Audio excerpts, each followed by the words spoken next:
Happy Tuesday, my friends, and welcome back into another edition of Prime Sports World. And on today's episode of the show, we're going to be breaking down week number 7 in Monday Night Football. We're going to give you our preview of week number 8. We're also going to be giving out our game balls for week number 7. I'm, of course, your host, David On Point Huppin. I'm joined by our panelist, Mr. Matthew James, and from the Daily Blitz Stop blog, Mr. Christian Simpson. I'm also joined by Mr. TJ Hopkins, my co-host, Mr. TJ Hopkins. Welcome to the show. Happy Tuesday. If you like what we're doing here at Prime Sports World, please like, share, and subscribe to the show as we bring you guys almost daily content here at Prime Sports World. So don't want to miss out on any of that content. Gentlemen, happy Tuesday, my friends. How is everybody doing? What's new? Happy Tuesday. Doing good. Go away, TJ. I ain't said none of this to me boys already. Anyway, NBA is back. It's a good day. Yeah, opening day of the NBA is happening right now. Thunder Rockets, right? Is that game started yet or no? It's about to. They doing the little pregame shit. I hate that shit, but you know. We're aware. You don't like the pomps and circumstance, TJ? I think come on. Despise it. Let's talk about week number 7 of Monday Night Football, and let's first start in Detroit, Motor City, as they go on to crush the Tampa Bay Buccaneers, 24-9. Some bad news out of this game. Obviously, Mike Evans gets hurt during this game, breaks his collarbone, unlikely to play again this season. Could return for the playoffs, but that's about it. Just hate to see a guy, is a consummate pro, one of the good guys in the National Football League, go down with an injury like this. It looked really bad on TV. So I just hope he's going to be okay. Should bounce back. Broken collarbone, that's tough. But Detroit Lions dominated this game from start to finish. Tampa Bay just really could never get in the groove on offense. Every time they would have something happen. So just not a good day at the office for the Tampa Bay Buccaneers. But Jared Goff, another efficient performance by him, 20 of 29 for 241 yards, a touchdown, and a pick. Jahmyr Gibbs had 2 touchdowns, including a 78-yard house call. And the sun god, Amon-Ra St. Brown, had the lone receiving touchdown for the Detroit Lions. Baker Mayfield, not a great day at the office for him. Completion percentage is not really where you want to see it. 28 of 50, 228 yards, a touchdown, and that pick interception. Rashad White, 10 for 38. Kate Otten, their leading receiver, 7 for 65, but Tez Johnson got into the pay dirt with that touchdown for him, his second in 2 games. Mecca Buka played in this game. He just never really looked like the guy we've seen through the first 7 weeks of the season, or 6 weeks of the season. Was obviously limited by that hamstring. But yeah, talk about it. Yeah, go ahead. No, you go first. I mean, I thought this was probably the Lions' best performance of the year because one, they showed they could hang with the elite. They have that knock on them. Oh, they only beat up on bad teams. This is a really good football team they beat up on last night. Number 2, I think I was telling TJ this throughout the game.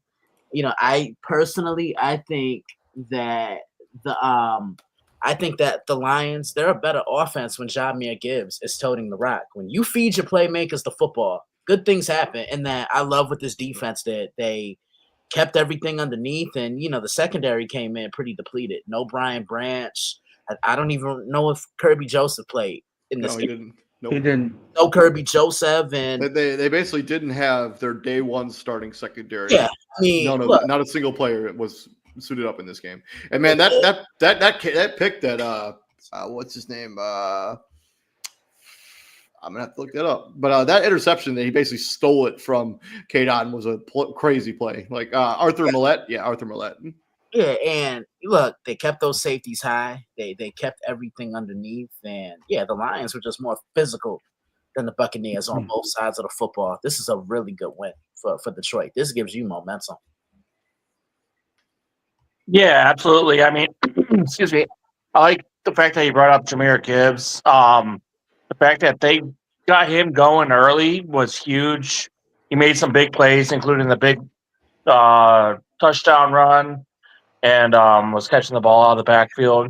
And I tip my cap to the Detroit Lions defense on shutting down one of the top runners for MVP this year. That's been dominant throughout the year with Baker Mayfield. He looked miserable last night at times, and the fact that he didn't look comfortable at all, and a lot of pressure coming from the Detroit defense. The corners played well for Detroit, and yeah, that was a big win for them.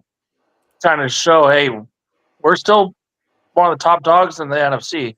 I mean, you can make they're probably the best team in the NFC. Still. It was funny because I was literally on TikTok after the game, and I'm at work watching it, and they were like, I don't know whose media this is. I'm pretty sure it wasn't Detroit's.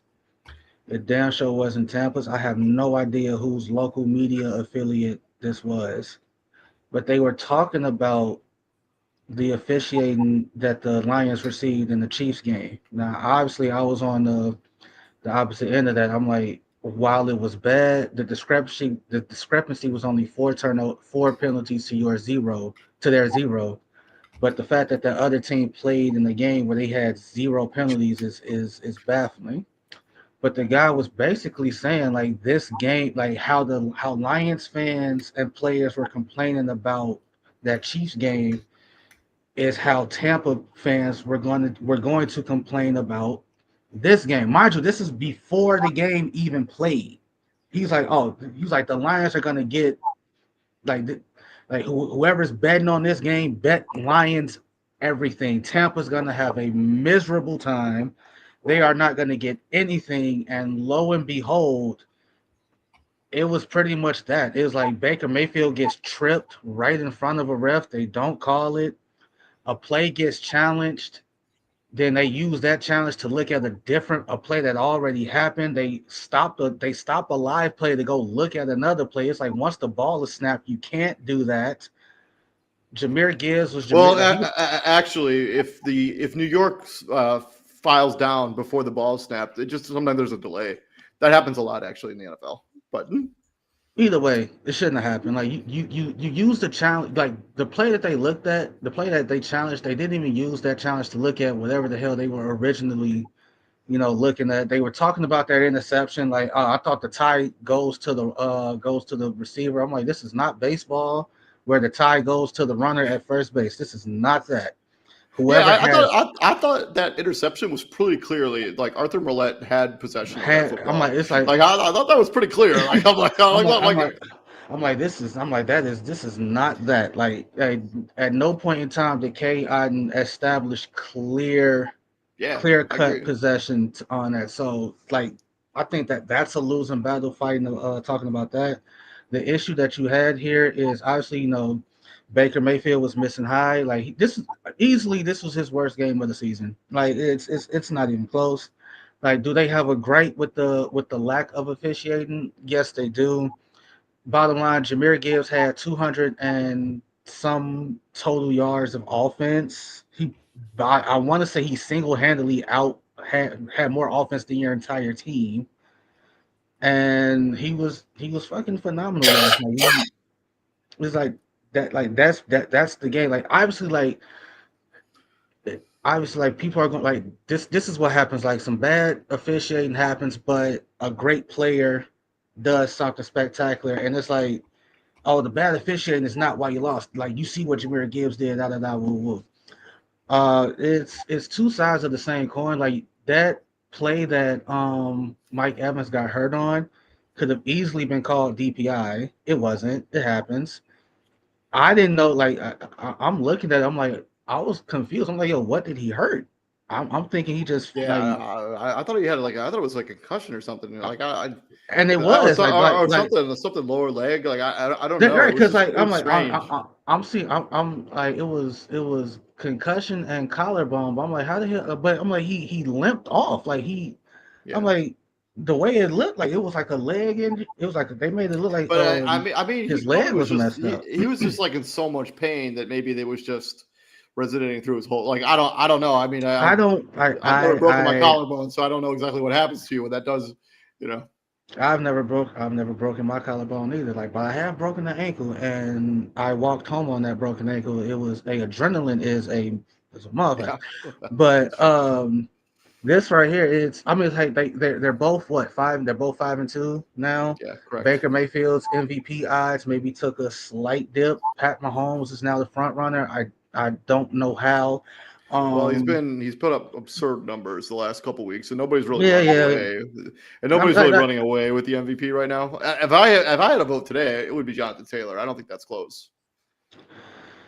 If you had a vote today, it would be Jonathan Taylor.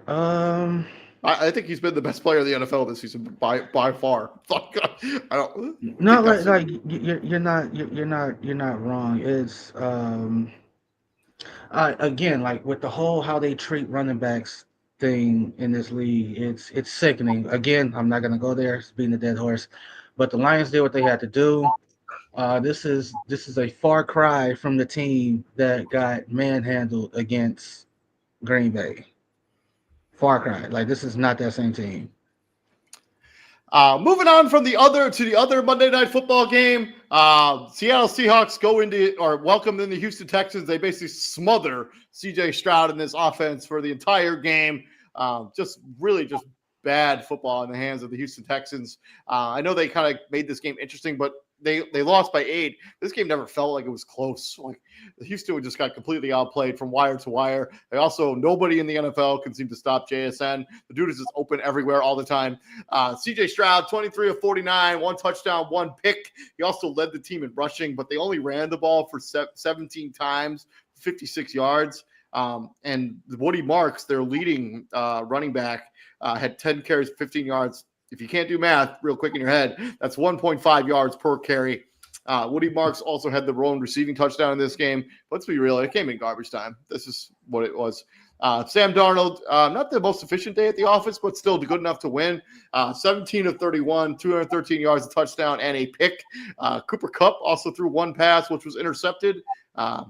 Zach Charbonnet had 2 rushing touchdowns. JSN had a receiving touchdown. The Houston Texans also had a fumble touchdown in the end zone in this game as well, as the Seattle Seahawks just completely dominate this game, 27-19. TJ, talk to me about it. So I watched very little of this game. Had to work, but the little bit I did see. Bobby Slowick is no longer the offensive coordinator in Houston, right? No, he's still Correct. there, right? I don't know. I think that's somebody else now. Christian, is Bobby Slowick still the OC in Houston? I think he is. David, can you look that up real I'm quick? looking it up right now. Yeah. No, it's that's the Houston Cougars. Why would you get out of here? I will look it up right now. Okay. Either way, it's whoever the OC. Nick Cawley is the offensive coordinator now. He was the tight ends coach. Nick he who? also has Nick Cawley. Yeah, Nick Cawley. Either way, hey, my man, you might want to buff up that resume. It ain't looking too good for you, my boy. It's not looking too good. Whatever issues they had with Bobby Slowick, apologize. He was not the issue.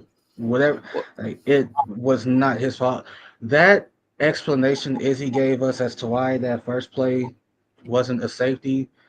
Mind you, Izzy didn't pull it out of thin air. It's the NFL's rule. It's stupid because contact started outside of the end zone. I think they ruled his forward progress was stopped outside the end zone. How you get forward progress when you're going backwards? I don't think that's officiated correctly. It's not. The $1 million question is like, how you get forward progress and you're literally running backwards. Forward progress, you have to go, I don't know, forward. He literally ran backwards. Then he's not. Well, wasn't the other play that happened a little bit later in that game where they called a safety, but because it was actually intentional grounding, they lifted the safety? Because at one point it was 14 points for the Seattle Seahawks, and they took that points off the board, and they went back to 14. And then they got negated because of a roughing the pass or I don't know. I didn't see that. I saw that play, and then I saw the initial touchdown to JSN, and it was just like, this Seattle offense is humming. Sam Darnold is proven that he's worth whatever bag they gave him. The exact number is not coming to me. Um, I will say this: before this game, it was good seeing C.J. Stroud low key return to form. Like they pulled up his numbers. The first 3 games he was awful. The last 2 games he had thrown 6 total. Like he had thrown 6 touchdowns, so 3 in each game, no turnover, and no picks. So it's like, oh, that's great. But this right here, it's like that Seattle defensive front was like, hey, we finna live in your backyard, and there's literally nothing you can do about it. It was it was that's what it was. Like Seattle said, hey, that home field in Seattle is Yeah, it's back to man. being what it was a couple years ago. But yeah, I mean, Seattle was just absolutely dominant from like beginning to end of this game. I mean, once you saw that JSN touchdown, you didn't need to watch anything else in this game. The Houston Texans were never able to establish any rhythm on offense, and CJ Stroud over the last 2 seasons has kind of regressed a little bit. I mean, he's like outside of that game where he went bananas against the Baltimore Ravens, he's been terrible this season. Let's call it spade. And the offensive line. This offensive line is just not doing him any justice. Like it goes back to the scratching, baffling decision of trading away Larry Tunsil in the offseason and never replacing him with anyone. That's legitimate. And they replace him, but you're asking a rookie to replace an All-Pro, and it's gonna be a bad day at the office. Christian, go ahead. Yeah, I think this is a big win for Seattle at home because they haven't had a good home record the last couple of years. I mean, I know they've lost their first 2 games at home this year. Or they lost 2 games at home this year, if I'm not mistaken. One to San Francisco, then a couple weeks ago to Tampa Bay. And that's correct. Yeah, but everyone keeps saying Sam Darnold has fallen off, and I haven't seen it. I think he's been steady, like you said. He's dominating people up, man. Yeah, that's what I'm saying. But then again, that just goes to show you people don't watch football. As far as the Texans go, they miss Joe Mixon. Plain and simple. I think this is a completely different offense without him because he does. I got bad news for you. I don't think he's playing this season. So. I don't think he is either at this point, David. But what he brings to the table, and I've said it on this show for many years, like what Aaron Jones did for the Green Bay Packers, that's what Joe Mixon does for the Houston Texans. He can pick up blockers, he can catch the ball out the backfield, run it in between the tackles and outside, and he just does a lot of the dirty work. The things that you don't see that impact the stat sheet. And this Texans offensive line is horrible. I mean, I'm gonna keep calling it out until they decide to do something about it because they're going to get C.J. Stroud killed. Plain and simple. Matt James. Matt's muted. Oh. I don't know where I'm here. Yeah, you guys said it. I actually went to bed shortly after the first game, so I didn't catch this one. So I had a little bit of a middle-aged old man syndrome there and went to bed. So. All good. Moving on before we move on into week number 8, let's talk about game balls. And I'm going to go first and give us hope for all the old men everywhere in the world. Joe Flacco gets my game ball, rolling the clock back there as he bested the Pittsburgh Steelers in Cincinnati. 31 of 47, 342 yards and 3 touchdowns. And he said the game plan, I'm just going to target Jamar Chase over and over and over and over and over again, and nobody's going to be able to stop it. Give it up for Joe Flacco. Also, Aaron Rodgers had a great game in that, too, in the Ben Gay Bowl. We're calling it. So, yeah, give it to Joe Flacco. DJ, game ball. It's like they called that night the unction. The unction, because you had man, that used to be my nickname at the place I used to play basketball in Fort Wayne. Like the unction. They called me Unk. They called you Unk. Oh, so it's like you had Flacco and Rodgers. They was out there balling, and then you go to playoff baseball. Max Scherzer has a night too. He goes like 6 or 7 innings. He strikes out about 6 or 7, and he's just fucking dealing. It's like, oh, the auction was lit tonight. It's like one time for the one time. My game, I like what the Bears defense did. Another game, 4 takeaways. You held the offense to under. You held to under like 44 yards rushing. That was tough. Matthew Stafford throwing 5 touchdowns across the pond. And It's then Dennis awesome. Allen gets this revenge dagger. He gets the Right, revenge Dennis. dagger. Oh, And then my last game ball, I gotta give it to Bo Nix and the Denver Broncos, man. 33 in 1 quarter is an NFL record.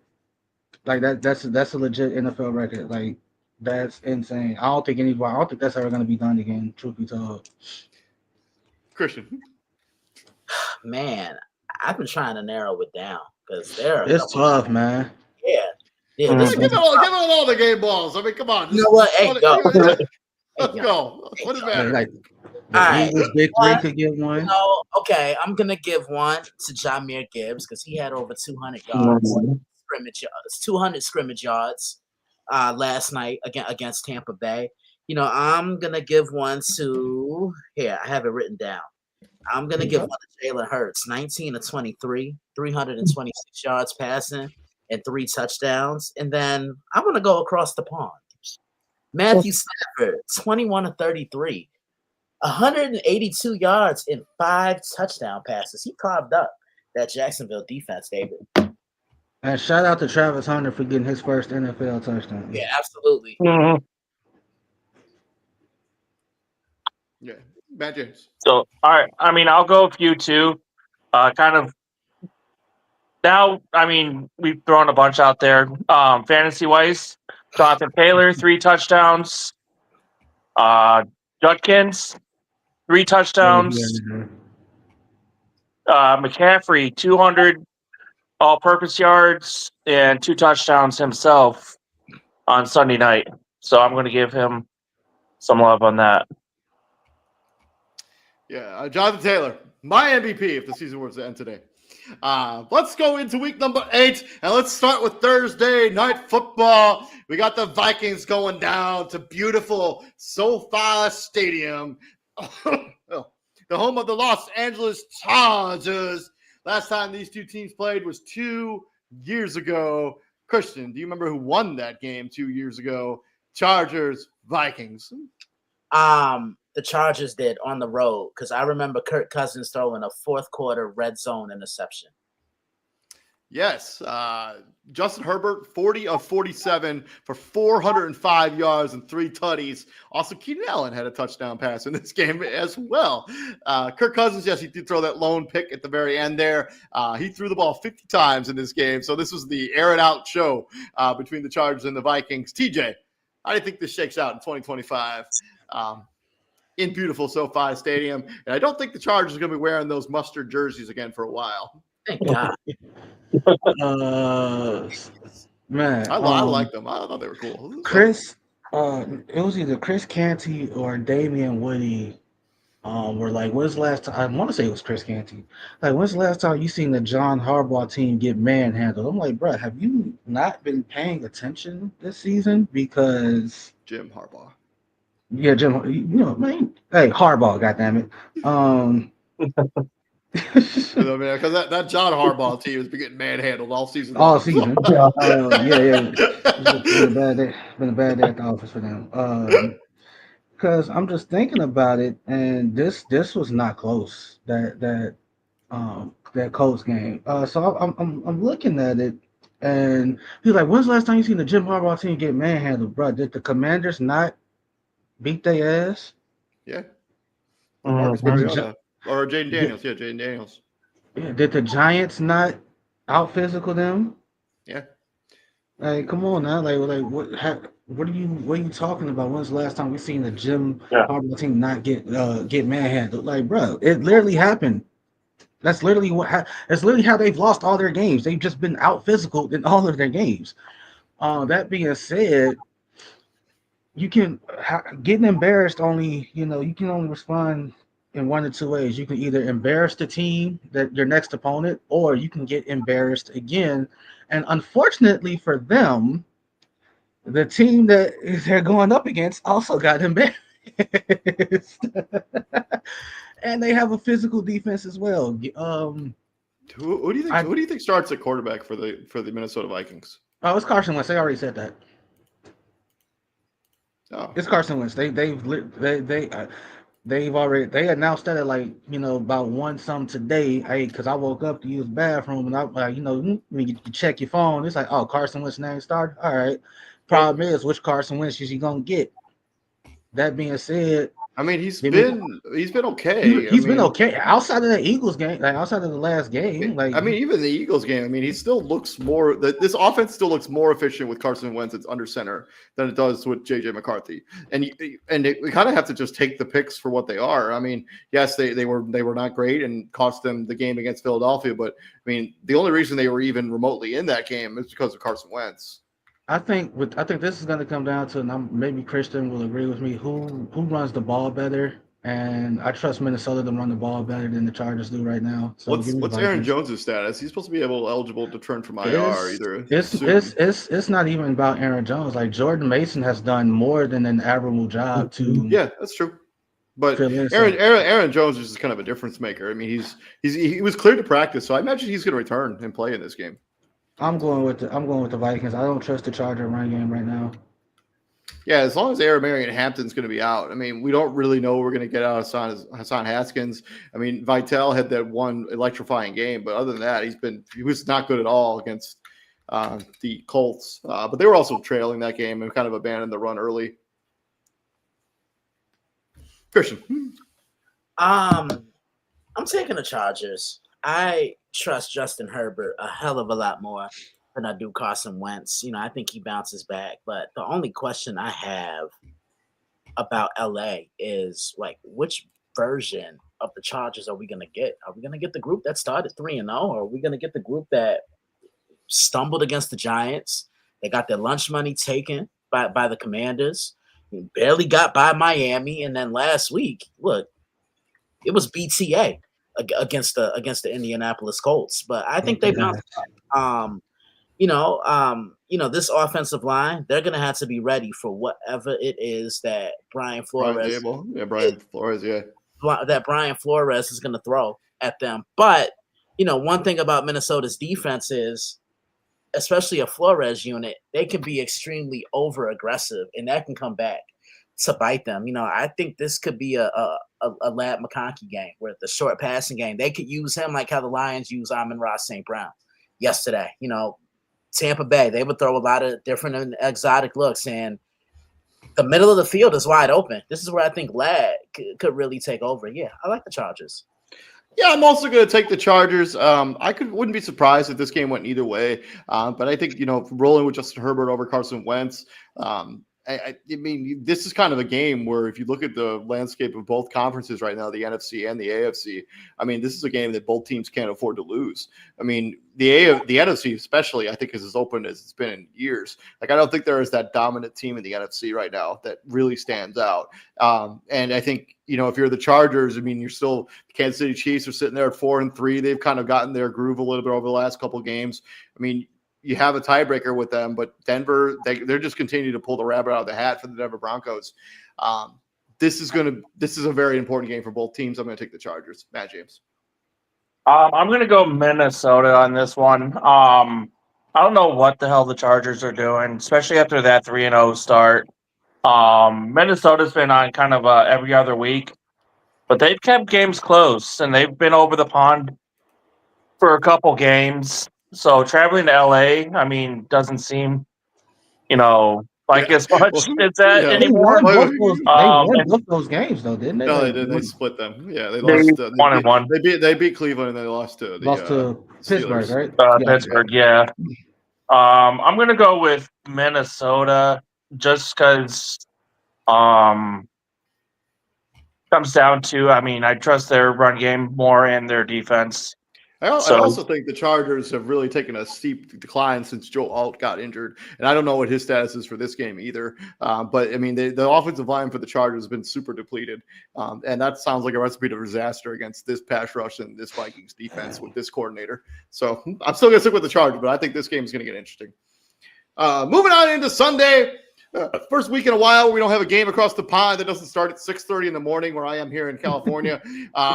We got the Miami Dolphins, which at 5:03 Pacific Standard Time on Tuesday, October 21st, 2025. Mike McDaniel still has a job.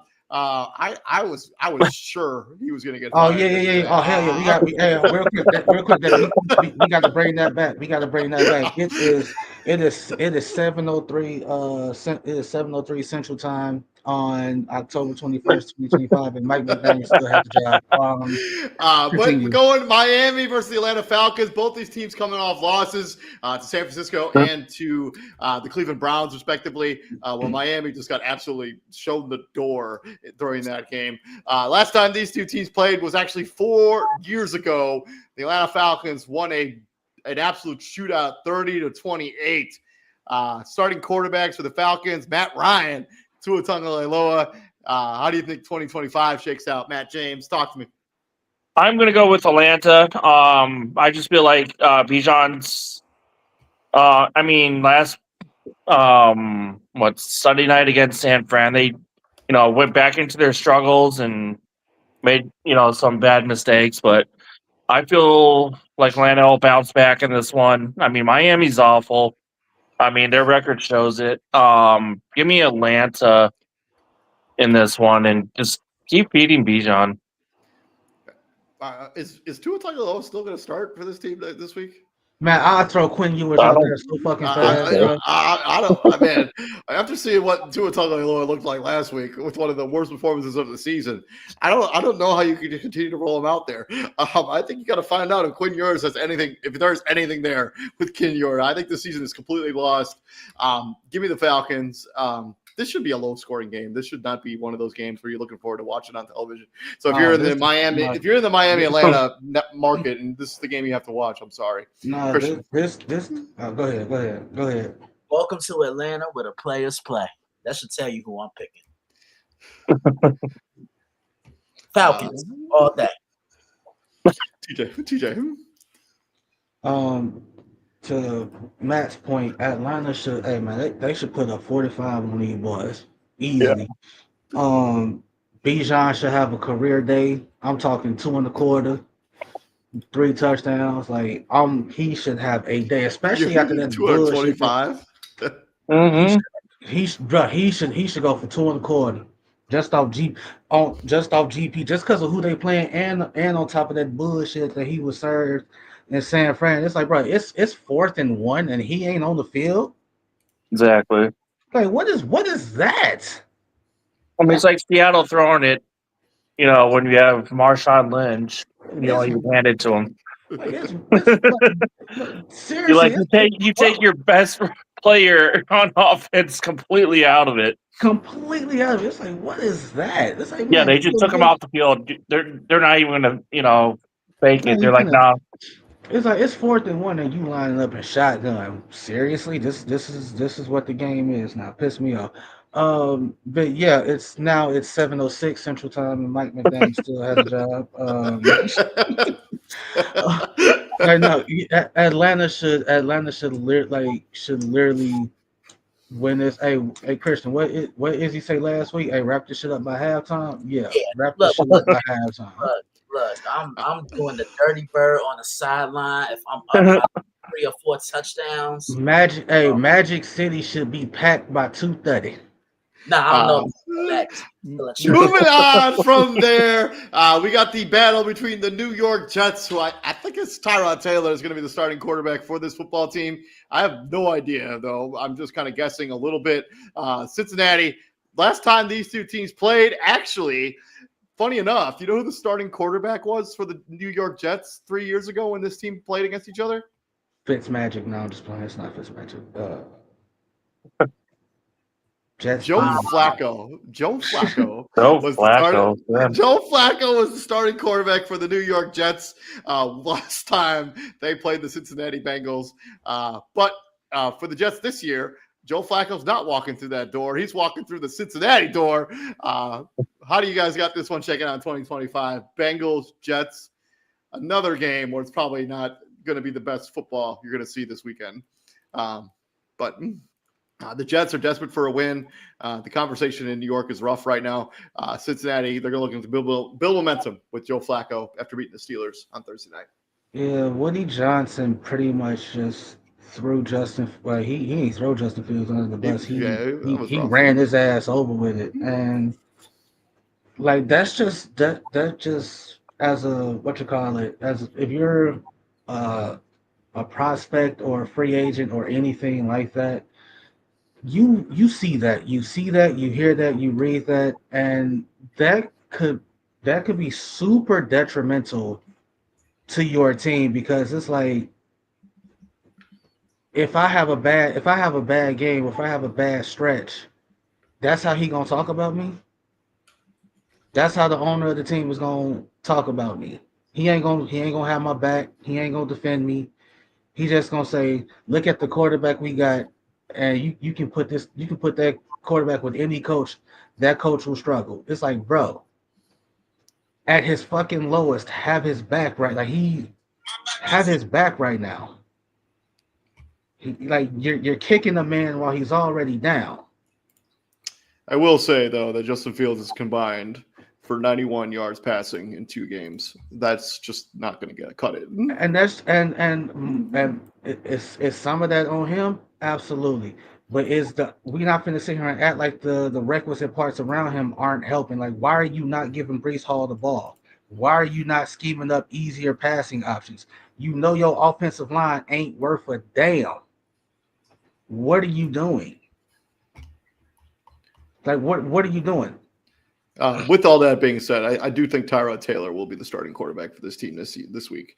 As the Jets are just gonna, this is gonna be a tough season. It's just that's period. I expect another 20 targets to Jamar Chase, because Sauce Gardner, and David, what was not talked about enough in that game where he threw the ball, where he targeted Jamar Chase 20 times, T. Higgins still got his.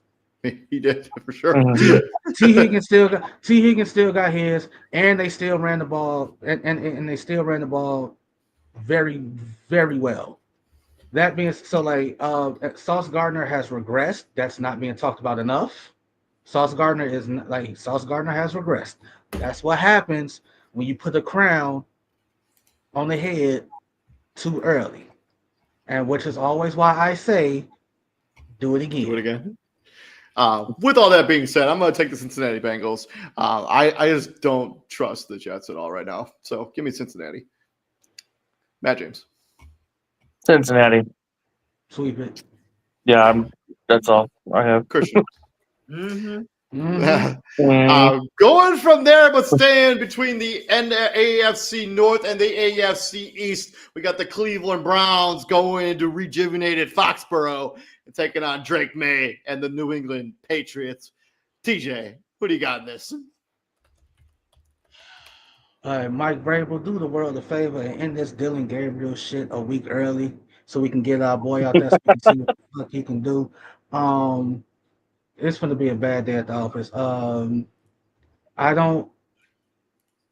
think because shit has been so low in Cleveland this season, they're going to be riding that high off of last week. You manhandled the mighty Miami Dolphins. Quishon Judkins had a day.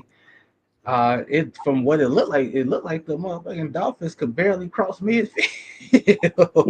Man, that pick 6 he threw was just to a thug. The one interception he threw to the Browns player that was mic'd up, and he's like, "Give it to me, and he's literally threw it right to him. It's like, you can't be serious. You can't be serious.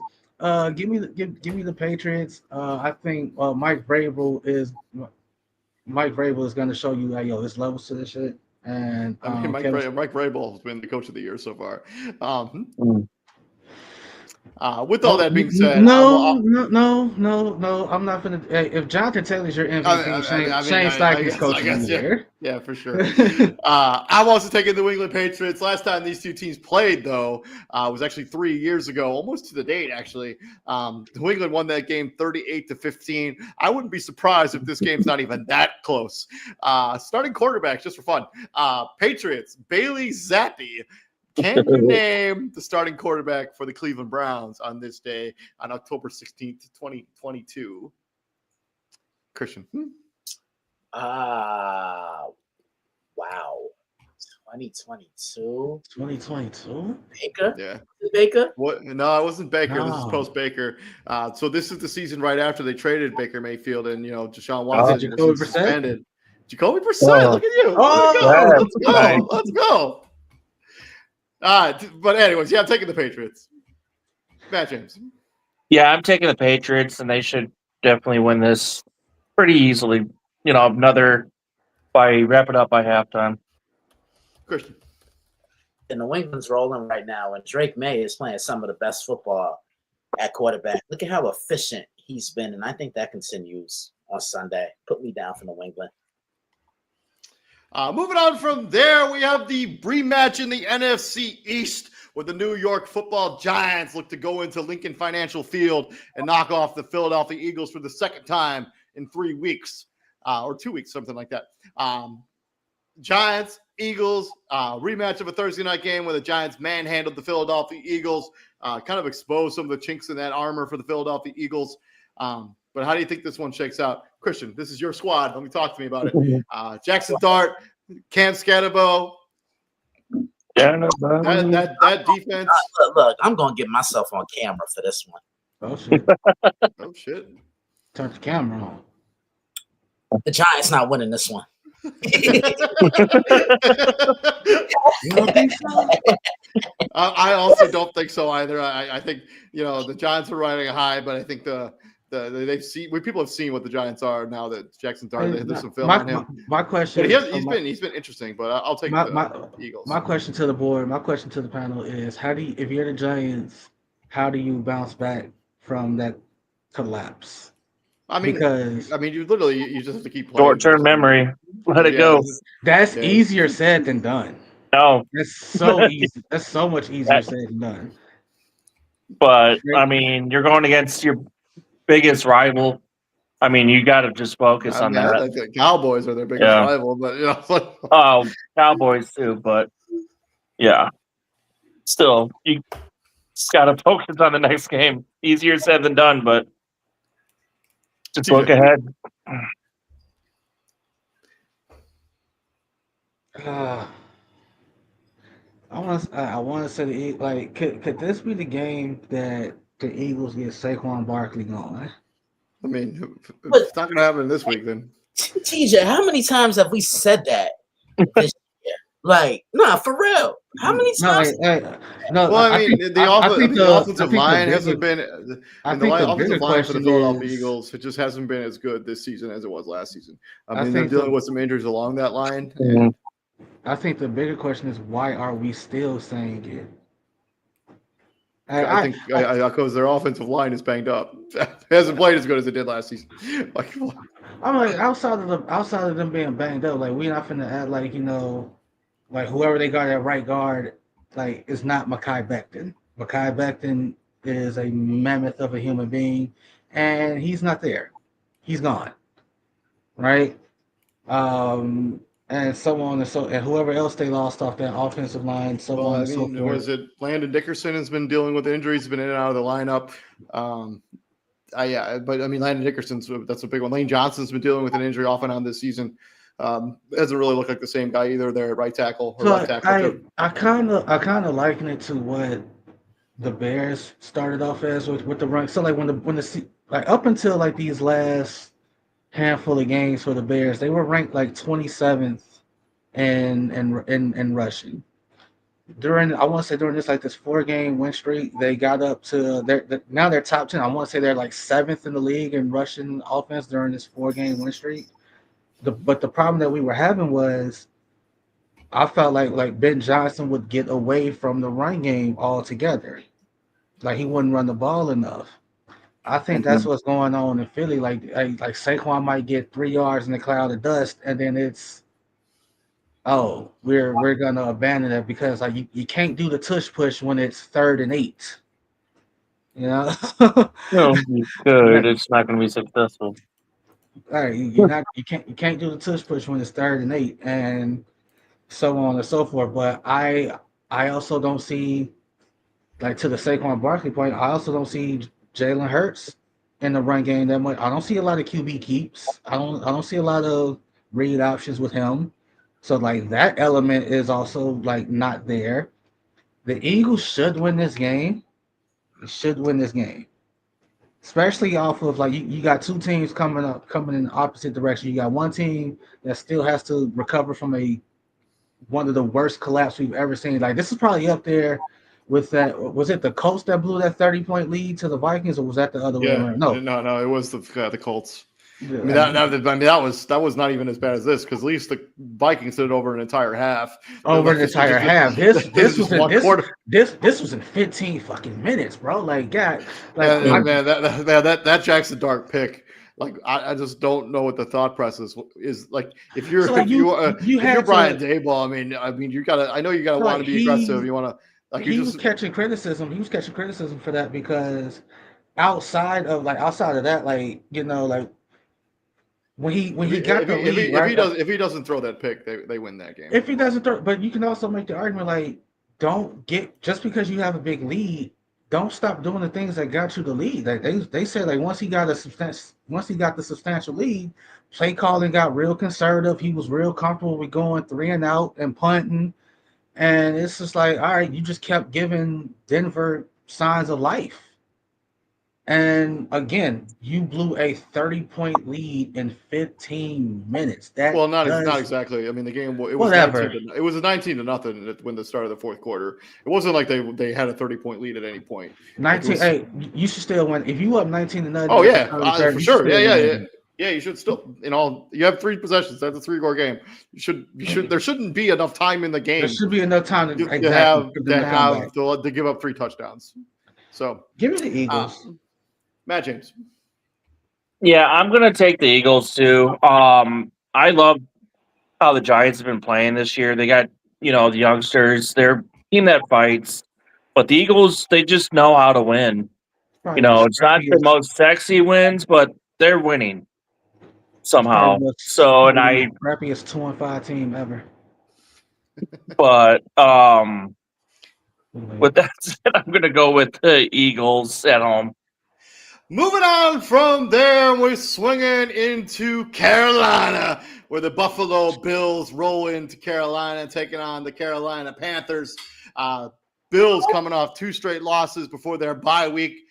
Carolina, it's been a little bit of an upstart. I think they won 4 of the last 3 games, played super efficient on offense. Just have looked like a much better football team than many people thought on paper, at least to start the season. And Bryce Young's kind of getting into a little bit of rhythm there at the starting quarterback position, just for fun. Last time these 2 teams played was actually 4 years ago. TJ, do you know who the starting quarterback was for the Carolina Panthers? 4 years ago? Was it Sam Darnold? Oh, come on, man. You should know this one. 4 years ago? What was the quarterback for 4 years ago? Who was it?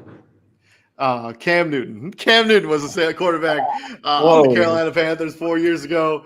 18 of 38 for 156 yards, touchdown, and a pick, en route to getting routed by Buffalo, 31-14. The last remnants of Cam Newton, no disrespect. Yeah. Like, whatever was left of Cam Newton, yeah. Yeah, whatever was left of Cam Newton at that point, yeah. He also led the team in rushing in this game for 15 carries for 71 yards and a touchdown. That don't surprise us. No. But 2025, DJ, talk to me. Yeah, okay. So the one thing that has always irritated us about the Carolina Panthers is the lack of identity.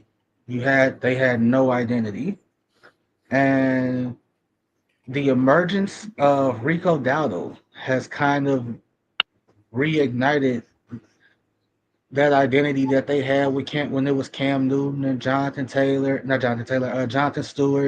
and Williams. Bruh, like when they was trying them 3 dudes out there, and it was pick your poison, how you want to get sliced and diced in this hill run game. That was that. Rico Dowdle over 2 games has had over back-to-back 200 yards rushing. And then Well, you he got had two. The second game, he had 200 all-purpose yards. So it all-purpose wasn't yards. There so. we go. Yeah, but And then he had 500 yards combined in 2 games between the Miami Dolphins game and that Cowboy game. Came back and down to this, earth a little bit in the Jets game, but they didn't really need him to get they into didn't the really phone need him booth. to do anything. And Chuba Hubbard came back and had 8 into his carries just a little bit. But So, like that being said, this is a Buffalo team that has had issues stopping the run. I mean, don't get me wrong. Like Bijan did what Bijan did. Derrick Henry did what Derrick Henry does. Like that's it's like some guys you just gotta hey, he is him. He gonna get his, right? So ain't nothing you can really do about that. But if you'd have told me that 7 games into the season that Bryce Young and Josh Allen would have the same amount of touchdown passes, and Bryce Young has played one more game than Josh Allen, but does not matter. Was there any expectations for Bryce Young to do anything positive this season? Not really. No. I mean, he was coming off some positive momentum in the first back latter part of last season. But after the first 2 weeks of the season, I think there are a lot of people that wrote off Bryce Young, and the fact that he's been able to bounce back over the last 5 games, win 5 of the last 4. I'm not going to pick the Panthers to win this game, but I think this game will be closer than we originally planned. I don't know. I'll take Buffalo, but I think this game's. I think Buffalo just has too much. Like, listen to this, man. Curtis Samuel, questionable. Mike Milano, questionable. Dalton Kincaid, questionable. Your Mike Hairston, IR. Jordan Palmer, questionable.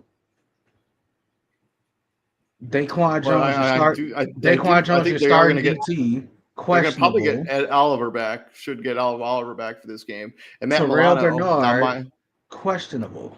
They are beat to hell. They beat the hell. And it's just, I don't know. Like, also, to be fair, if Bryce Young doesn't play, then yeah, the Bills should win this one going away because he's doubtful. I forgot about that actually. I did too. Like, he's doubtful. So if no Bryce Young, Buffalo should wrap the shit up. If Andy Dalton is rolling out there, yeah. Wait. I think it is Andy Dalton. I think it is Andy Dalton. Coming back. I'm taking the Bills either way. Matt James. There's a part of me that wants to take Carolina. I mean, they have more momentum coming into this. High. It's Andy Dalton. Bryce Young has zero chance to play in this game.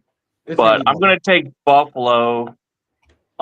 Straight with the fact that they're coming off a break, a much needed, bye week to get their heads straight. I mean, not only they're banged up, but just to get their heads back in the game. That Atlanta game was ugly for them. I mean, they literally took an extra week off. It looks like on that one. Give me Buffalo to come back strong in this one, but Carolina's going to keep it interesting. Christian. Yeah, this is one of those games where it could go either way because Carolina, I love how they run the football. Like Rico Dowdle, he's really rejuvenated, his career in Carolina, and they continue to feed him the ball. And this team plays hard under Dave Canales. What's Buffalo's weakness? Can't stop the run. They can't stop the run. So this is one of those games, and Matt hears me say it all the time on College Football Showdown. Buffalo can't look ahead. They cannot roll over and think that they're completely better than this Carolina team because guess who Buffalo plays next week? Kansas City. Buffalo. So this is one of those games where they have to focus what's in front of them right now and not worry about the Chiefs. The Chiefs are going to be there regardless. I'm going to take Buffalo. I think this is a get-right game, but I agree with you, David. I think this is going to be a hell of a lot closer than a lot of people expect. I felt that way before I found out about Bryce Young being out. I think this is going to be a cakewalk for Buffalo now. I just don't. Andy Dalton is not a starting quarterback in the NFL anymore. He's just not. Period. So, TJ, you rolling with the Bills too? Yeah, I'm going Buffalo. Moving on into continuing the early afternoon window, we got the Chicago Bears going into Baltimore MT Bank Stadium, where they will be awaiting a returning Lamar Jackson, looking for some revenge against just in general, just how the Ravens season has gone. Getting Lamar Jackson back in the building after missing 3 weeks with a hamstring injury, coming off the bye. TJ, Bears, Ravens. I still don't think Lamar plays in this game. He hasn't practiced. I mean, it's only Tuesday, and he still hasn't practiced. Like he didn't practice yesterday. But that could mean absolutely nothing. That could mean they're just keeping him, you know, light duty till um light duty till game day. But yeah, everything I'm reading is just from a day ago. Yeah, he did not practice yesterday. As for today, I don't know. So, but if you're the Bears and you're smart, which this coaching staff tends to has shown that they are, God damn it, you preparing as if Lamar Jackson is playing. 100%. Like you are. Hey, I don't care what the reports say. We finna practice like number 8 is out there, gonna be out there. That being said, give me the Bears because again, this is the Ravens defense. They also beat to hell. Their secondary ain't, like it is what it is at this point with them. I don't know. I don't. If you're Baltimore, I don't know where you go from here. Like you're 1-5. You have to start asking like business decision questions. Is it worth Lamar Jackson even coming back? Like is it worth it? Is it worth it? So the Chicago Bears lead the all-time series between these two franchises 4-3. Baltimore, though, has outscored the Bears 117-110, but the Bears have won 2 of the last 3 matchups, including 2 victories back-to-back in overtime in 2017 and 2013. The last time the two teams played, though, was in 2021. Baltimore got the advantage. I think Lamar Jackson does play in this game. I think he's going to be motivated to play well. Give me the Ravens. Matt James. I'm going to take the Bears in this one. I find that their offense has been progressing in the right direction, and this Baltimore defense has been pretty awful from the beginning. I mean, they're banged up, and the Bears defense has been stepping up lately. They've been playing, the football they've been wanting to play. Been saying, from before the season that they wanted to be a more violent team that takes the ball away. And we've seen that over the last couple of weeks that they've grown into that. And I feel like they go into this road game just like you went into Washington. You got a banged up, star quarterback possibly coming back. Go out there and take them down. I mean, continue what you've been doing, run the ball. And I would like to see, Caleb getting going with his tight ends. Actually, he's only got Loveland right now. Hopefully Komet's fine. I mean, he had a back injury, so that could take a little while. So either way, I mean, he's got plenty of weapons. Give me the Bears to go on the road in Baltimore and take this one. Christian. I'm with you, David. I like Baltimore in this one. Lamar has a really good track record against the NFC. I think he's only lost 2 games against the NFC opponents. And yeah, I think he'll be motivated. He'll be ready to play. I like what I've seen from the Bears, but I think this is one of those desperation situations for the Baltimore Ravens. I feel that's how I feel about it too. Moving on from there, we got the San Francisco 49ers. Just on the injury front, I don't think Brock Purdy plays in this game. His injury sounds worse than people. They're letting it out to me. Yeah. They said it like any day. Like some days he feels better, some days he feels great, and then other days he feels terrible. I just it's not a recipe for success when it comes to this turf toe stuff. And we've seen a lot of teams get their season completely derailed by turf toe injuries so far this season. Brock Purdy probably won't go under center against the Houston Texans. And it's kind of like, mentee versus mentor with Kyle Shanahan going up against D'Amico Ryans. Obviously, D'Amico Ryans, former defensive coordinator for the San Francisco 49ers before he got this job in Houston.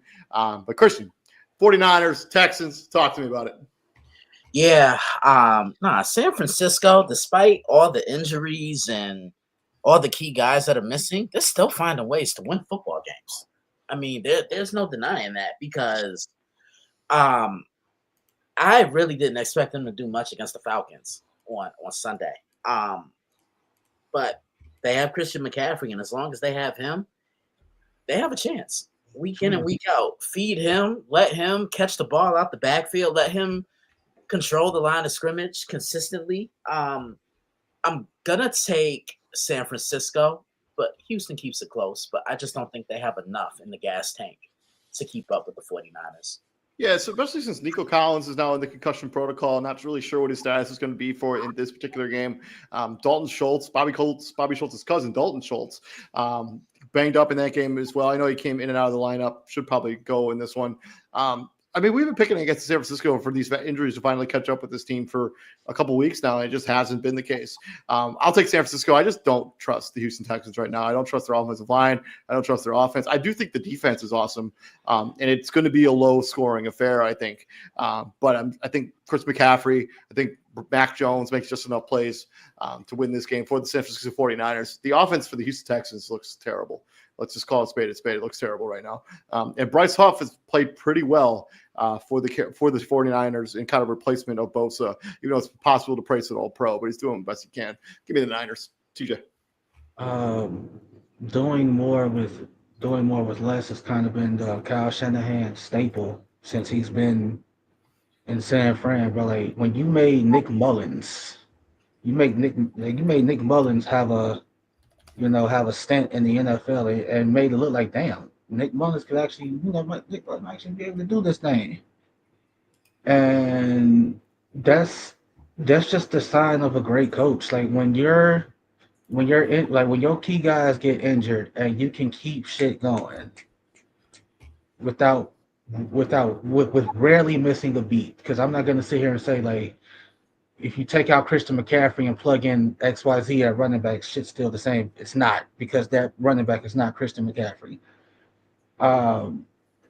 That being said, Mac Jones, like I'm not rushing Brock Purdy back. There's no need to. Mac Jones is doing, I mean, especially since you just invested heavily into him. I mean, you just gave him one of the biggest contracts in the league, and then you're just going to force him back onto the field and have an injury that's going to derail potentially the rest of his career. Make it worse. Yeah, so I agree with you. I don't think he's going to play it for a while. I don't rush him back. Mac Jones. And as long as Mac Jones continues to play well, because I mean, TJ, we joked about this all the time. I mean, the system in San Francisco is what the quarterback is. I mean, the guy under center feels irrelevant sometimes. Like it absolutely. Again, like I just brought up Nick Mullins. When was the last time this show talked about Nick Mullins? What is Nick Mullins doing now? Selling car insurance, probably. Like, that part, bro. Like. It is what it is. So it's like if Mac Jones just keep doing what you're doing, like they're not winning games because of Mac Jones, and they're not losing games in spite of Mac Jones. Like they're just doing. Mac Jones is just doing what he's doing, and Mac Jones could wholeheartedly use this to either stay in San Fran, or he can literally parallel this into a starting role somewhere else. Who fucking knows, right? I don't trust anything Houston's doing right now. Like that moment this was not talked about earlier. That scuffle on the sideline with JSN. What was that all about? Houston, like that's, bruh. Like what are we doing?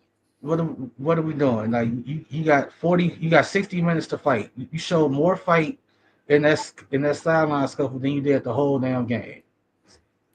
Despicable. Give me the Niners. Matt James.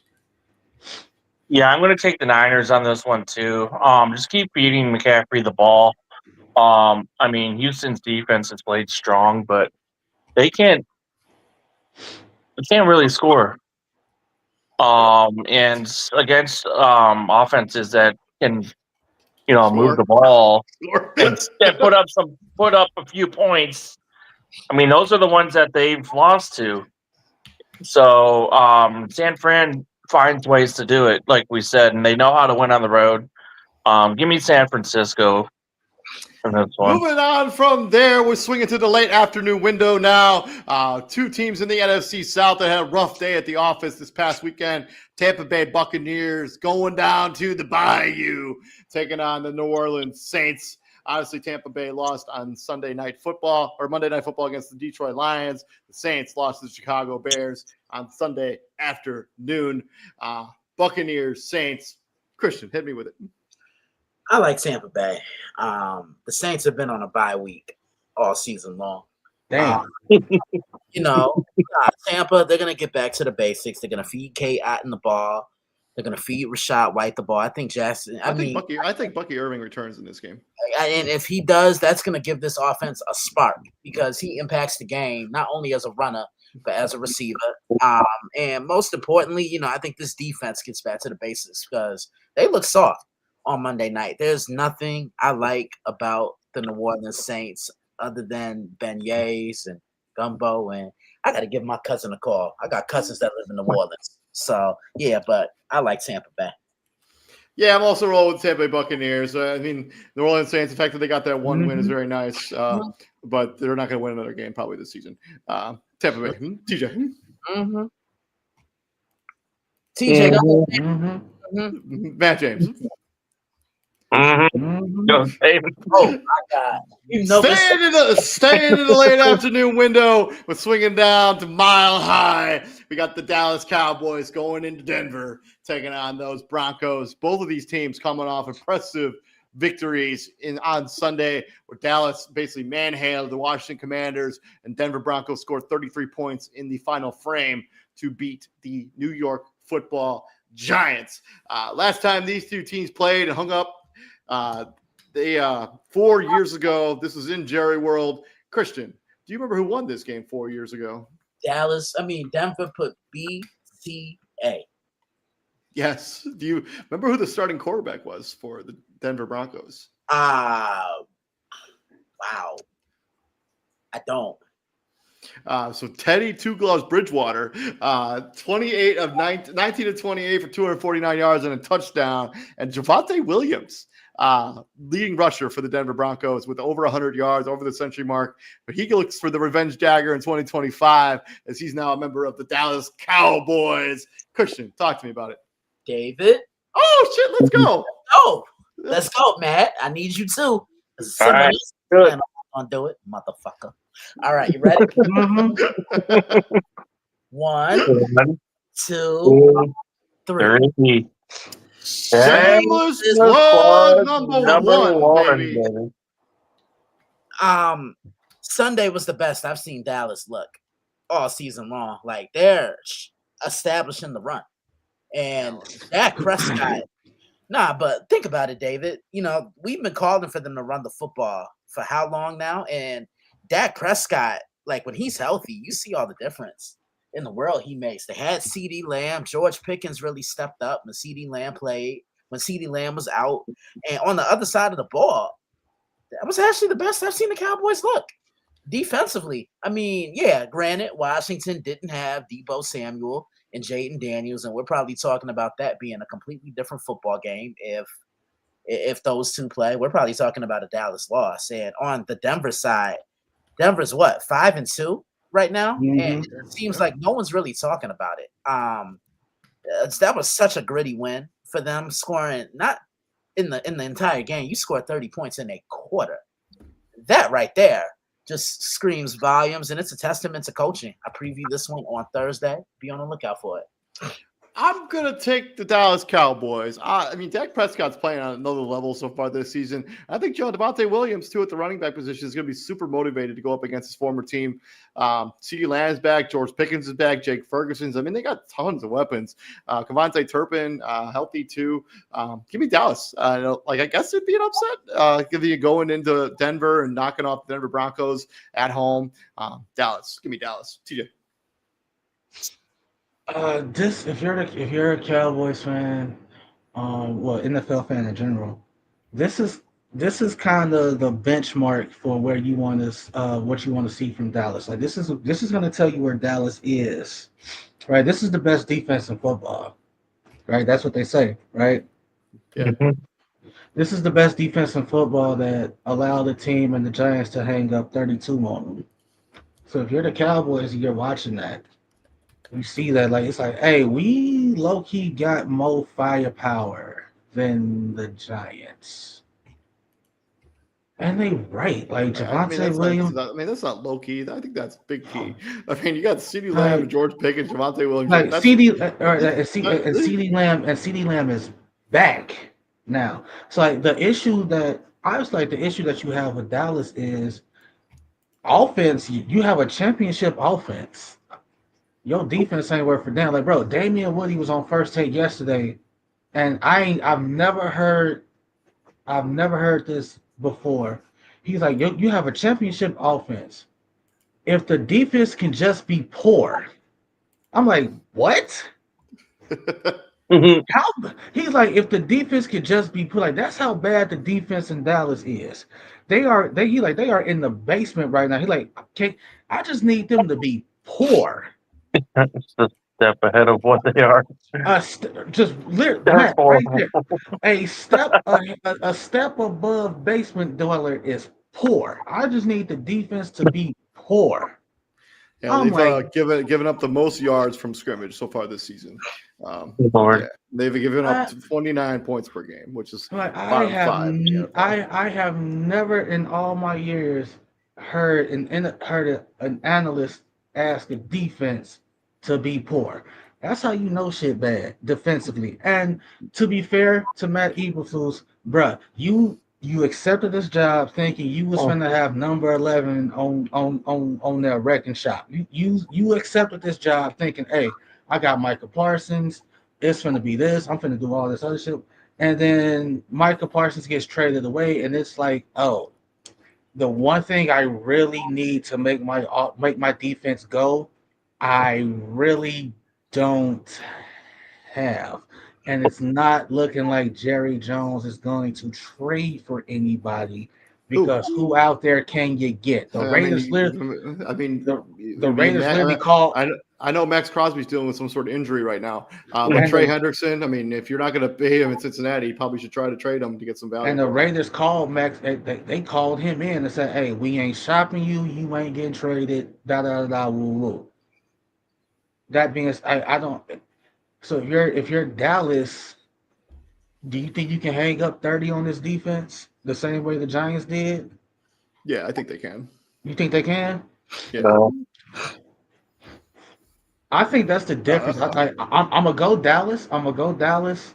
I wouldn't be surprised if Denver win because I think that's like if you're I trust Dak Prescott to not do the stuff that Jackson Dart did. Like I trust what's his name the head coach in Dallas to not get if he gets a lead against this Brian defense. Schottenheimer. Yeah, I trust him to not. I don't trust No, anything no, no, Brian no. Schottenheimer. What I'm saying is, I trust him to not get conservative. I trust him to not stop doing the things that got him the lead.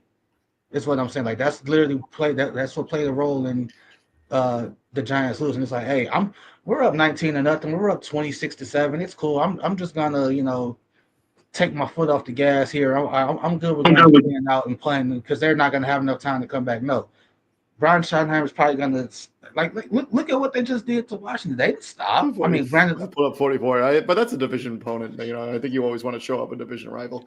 Matt James, go ahead. I'm going to go Denver in this one at Mile High. I feel like their defense is up to the task in slowing Dallas down enough to keep them within, the amount of points that they need to score for their offense. And Bo Nick showed some grit last week, and hopefully that momentum carries on into this game against a very, very weak Dallas defense. Give me Denver in a close one. It'll be a good one. To the final game of the late afternoon window, we have the battle in the AFC South, if you want to call it that. Titans, Colts. I'm taking the Colts. Does anybody have an argument for the Titans in this matchup? Jonathan Taylor to 3 touchdowns. Yeah. Yeah. Wait. Colts Giants. What'd you say? What'd you say about 2 1/4 and 3 touchdowns? Yeah. What's Pretty much. what's the single game record for rushing yards? Was it 298, 296? He's not getting that. You never know. He could. I mean, maybe, but I'm just going to move on into Sunday Night Football. We got the first matchup between Aaron Rodgers and the Green Bay Packers. Aaron Rodgers will try to become like 3rd or 4th player in history of the league to have a victory against beat all 32 teams in the NFL. Packers, Steelers. Packers obviously beat the Arizona Cardinals on Sunday, and the Steelers lost on Thursday Night Football in the Bengay Bowl. Steelers, Packers. Christian, talk to me about it. And I think I know what's coming, right? David, let's do it again. Let's go, baby. All right. 1, 2, 2, 3. 3. Shameless plug number 2, baby. I'm still trying to figure out both these teams, if I'm being completely honest with you. Like, I look at Green Bay and how dominant they look against the Lions and then how dominant they looked against the Commanders. People are already giving them that title as the best team in the NFL. And then look at what happens a week later in week 3. They drop the ball, then they tie with the Dallas Cowboys, get on the bye, come back, play Cincinnati, and I'll be real. I didn't really like how they looked against Arizona. No, I mean, that game was They definitely. scored. If Kyler Murray's playing under center for the Arizona Cardinals, they lose that game. I couldn't agree with you anymore, David. Couldn't agree with you anymore. This defense has kind of come back down to reality a little bit. I think they can get back to the form that they were playing at the beginning of the year, but there's a little bit more tape on them. And I was asked the question about the Steelers. Do I think they can go far in the AFC? I'm just going to be completely blunt here. No, I don't think so, because I think they need to really make a trade for another receiver if they want to be taken seriously, like a Chris Olave or anyone else they want to put, anyone else that's going to be on the market. Because the Steelers need another down the field threat on the perimeter from a receiver perspective, and all they have is DK Metcalf. After him, who scares you? Nobody. And Jalen Ramsey, look, man, it's time to make that change to safety, my boy. Seriously. Look, he's not the guy that he was. Can we be fair? Can we be fair? Can we be fair that was Jamar Chase? Can we be fair? He wasn't even the primary defender on most of those. But when he was on Jamar Chase, it was bad. Hey, when he was on Jamar Chase, it was bad there though.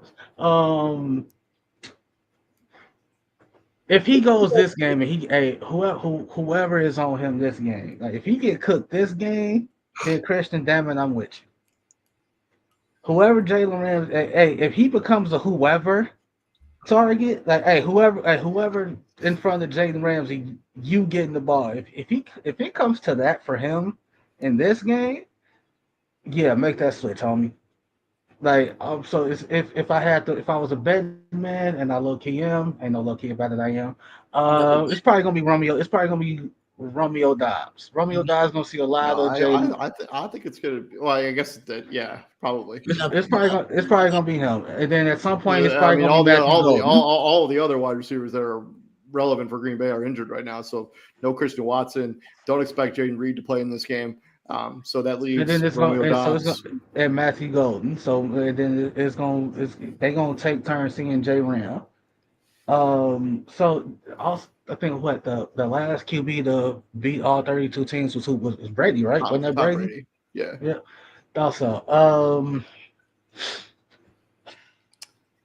So Dave, you said this brings up an interesting question for Bears fans. yes. Who do you hate more, the Green Bay Packers or Aaron Yes. Rodgers?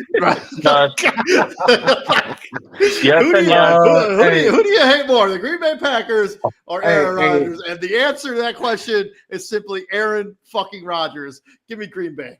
No, it's not. The Yes, simple I answer, hate it's Aaron not Rodgers though. so Like much, the, dude. the Yeah. simple The arrogance, his. I hope the he gets his simple comeuppance at some point, man. I no hate the, him. the simple answer the simple answer really is you hope neither of them. You hope this shit ends in a tie. That's I what hope you so really too. The Yeah, second all right, tie of the I'll season. take Here that. we go. I'll take that too. Let's like. That's what you fuck Aaron Rodgers. that's what you really hoping for. But David, you brought up an interesting point. Like, yo, if Kyler Murray if that's Kyler Murray back there instead of Jacoby Brissett, Arizona wins that game. You Yeah. really think so? You really think so? If that's Kyler Murray instead of Jacoby Brissett, Arizona wins that Yes. game? Yeah, I think so. Christian, you agree? I do.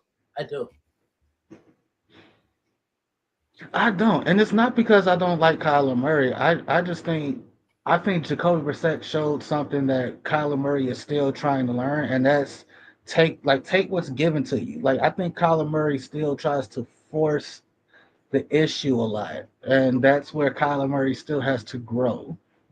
Now obviously, Jacoby Brissett had one or two fumbles. Like did he get stripped? Did he get stripped a couple times? Hold on. Because Michael Parsons got there three, like he got home three times. One of Yeah, them was he got a hat trick of sacks. So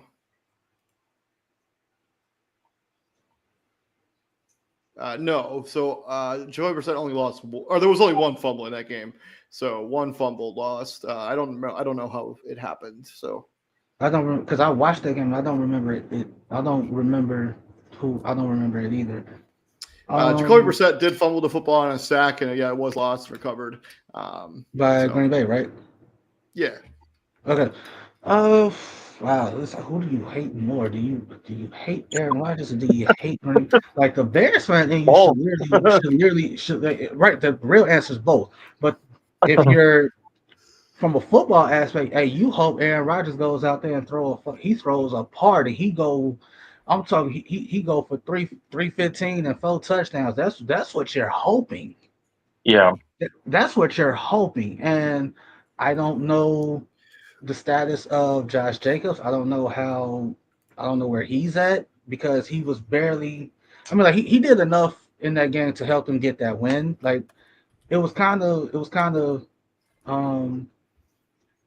Like I like how they use him. Like they gave I mean, he was active with the calf injury. I would be shocked if he didn't play in this game too. like for like a bulk of the drive, it was the backup running back, and then when they got into like the red zone territory, that's when Josh Jacobs came in, and like that's when he got the ball, and so on and so forth. Give me the Steelers. Aaron Rodgers makes a throw that Jordan Love just doesn't make, and it's because it's going to be painfully ironic that all the years that Aaron Rodgers did for like all the stuff he did for the Packers, it's just going to be it's going to be the Packers' turn to be on the receiving end of that bat-breaking play. Yeah. Probably throws a Hail Mary to win the game. Yeah. Wouldn't that be some shit? Yeah. All those nightmare flashbacks for the Bears fans seeing that ball in the air. Yeah, it is against Green Bay this time. I legitimately thought he was going to throw a Hail Mary at the end of that bang. Like I thought for sure he was going to complete that Hail Mary. Like that's why I was so like, why would you leave time on the clock? Why would you? Yeah. I said, "Here we go again." When that happened, I'm like, "Oh God, he's going to do it again." Give me, oh Jesus. I wish I could go with TJ and say it's a tie. He still but I'm going to go Pittsburgh at home, and hopefully DK Metcalf can just run all over their ass. Go for like a good 200 and like 2 touchdowns on them. Expose that secondary. Moving on from here, swinging into Monday Night Football. Unfortunately, one game on this Monday. We got the Washington Commanders, who've dropped 2 games in a row, going into Arrowhead, taking on the Kansas City Chiefs, who kind of found their form over the last couple of weeks. And Rashid Rice returning for the Chiefs was a huge boost on this offense. He had 2 touchdowns in the passing game. This Chiefs team right now is clicking on all cylinders, and they look like one of the front runners in the AFC for sure. Last time these two teams played was actually 4 years ago. Christian, do you remember who won this game 4 years ago? Kansas City won it because I remember Patrick Mahomes just making one of those worldly Patrick Mahomes type throws where he was pushed to the right side of the pocket and just threw it across his body, and I think Tyreek Hill came away with it. This is when the Commanders were still the Washington football team. Correct. So 4 years ago when these two teams played, Kansas City steamrolled the Washington football team 31-13. Tyler, give him a 6-pack of Heineken. Heineke was the quarterback for the Washington football team. Christian, how is 2025 shaking out as two teams feel like they're going in opposite directions? I'll check on Jane Daniels. I imagine he'll play in this game. David. Let's go. All right, let's end this with a bang. You ready? 1, 2, 3. Shameless plug number 3, baby. Man, the Washington Commanders, they kind of proved TJ's point. Okay, you were good last year. Let me see you do it again. They've been consistently inconsistent. 1 week, they look good. They look strong. Oh, they're reverting back to their ways of dominating and winning and from their 2024 form. And then they follow it with a loss. So there's no consistency. They're in 3rd place in their division, and they're 1-4 in the NFC. Now, you're about to go play a Kansas City team, and look, their scrimmage against the Raiders on Sunday was absolutely wonderful. I mean, yeah, they're in victory formation before the 2-minute warning. Like I'm doing that, bro. If you come out in victory formation on me with 2.5 minutes left, bro. I've never seen that before in my life. They pulled past Mahomes at the end of the 3rd quarter. Like, you didn't play the entire 4th quarter, and then you're in victory formation before the 2-minute warning. But here's the thing, David. Why can't they play like that against everybody? You get what I'm saying? Like, I just kind of feel they hit that switch. But they were healthy. They finally had a Rashid Rice, Hollywood Brown, and what's his name? Xavier Worthy. We're all on the field. So first time. I think this is their first time having all 3 on the same. Together. Yeah. Yeah, I mean, because Rashid Rice got injured pretty early last season, and Hollywood Brown missed a big chunk last year. And then Rashid Rice was suspended this year. Yeah. And I mean, like, truth be told, like real talk, the issue here isn't that they went victory formation with 2 minutes and 36 seconds left. The issue is the Raiders didn't do any, like, not that they didn't. I mean, like, what could they do? Like, what the fuck was they gonna do about it? Be mad about what? You got your ass kicked. I wish they would say something about, oh, that's disrespectful. Like, you legit had 57 minutes and 30 seconds to do something about it. Prior to that, you didn't score. You didn't score the ball, bruh. Like, it's you talk about the Hail Mary ending the Bears season. Hey, bro, did that block field goal in the Raiders season before it started? Because it's pretty much been downhill ever since that. Yeah, pretty much. I mean, like, it's crazy. Where like, we're at. They beat New England week 1, right? That win looks awesome now, but they haven't won a game since. Like, they beat the Titans since then. Like, it's been an absolute wow. They beat the Titans. With that being said, Jaden Daniels probably will play in this game. I don't think it matters. Give me Kansas City. This game's in Arrowhead. It's gonna be one of those. Man, this is gonna be ugly, man. Hey. So, like, also with the Commanders, like, you got Commanders fans. Y'all are turning into like the most annoying fan base. So, like, David, you're not on Twitter. Christian's on Twitter. Matt, are you on Twitter, Matt? I got Twitter. I don't go on it too often, though.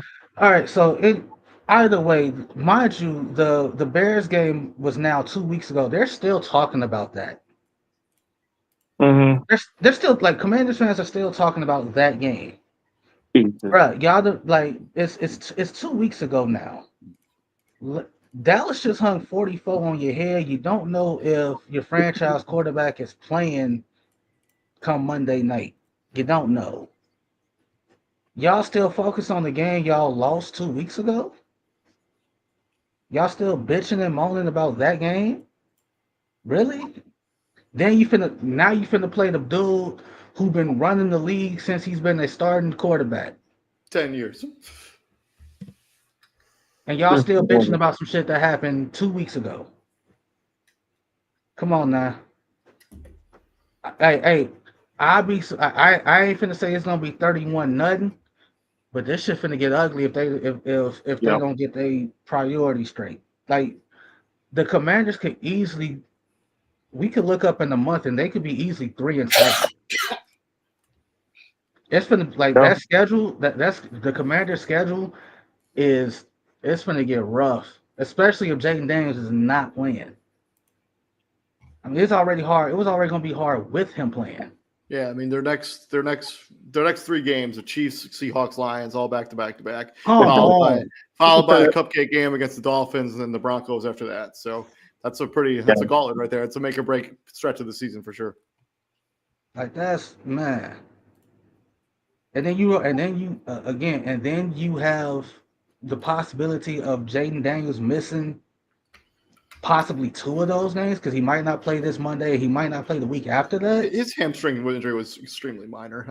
He's good. He'll play in this game. I'm almost 99% sure. We'll see. By the way, Kansas City has won. So they've played 11 times. How many times do you think Kansas City has beaten the Commanders on those 11 trips? 8. 10. They're 10-1 all. 10? Oh my god! They're 10-1 all time against the Washington Commanders, Redskins football team, whatever they want to be called, whenever they wanted to be called it. When the hell did they lose?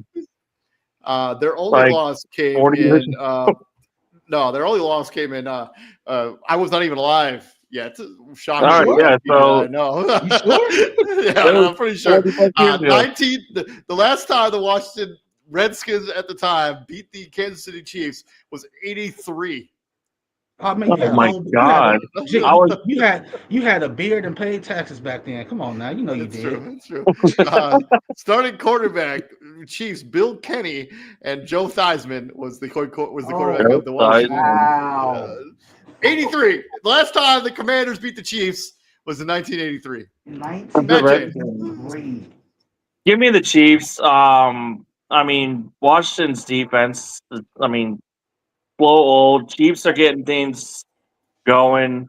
Yeah, this one's not even going to be fun. Give me the Chiefs. And I'm taking the Kansas City Chiefs as well. TJ, you taking the Chiefs too? Man, come on, man. You see the bye week teams on the bottom there: Lions, Raiders, Rams, Cardinals, Seahawks, and then the Jaguars. The Raiders been on the bye week. But yeah, thank you very much. This has been our Week 7 Monday Night Football recap, our preview for week number 8. If you like what we're doing here at Prime Sports World, please like, share, and subscribe to the podcast. I'm David Huppman, right there, my co-host, Mr. TJ Hopkins, our panelist, Matthew James, and from the dailyblitz.blog, Mr. Christian Simpson.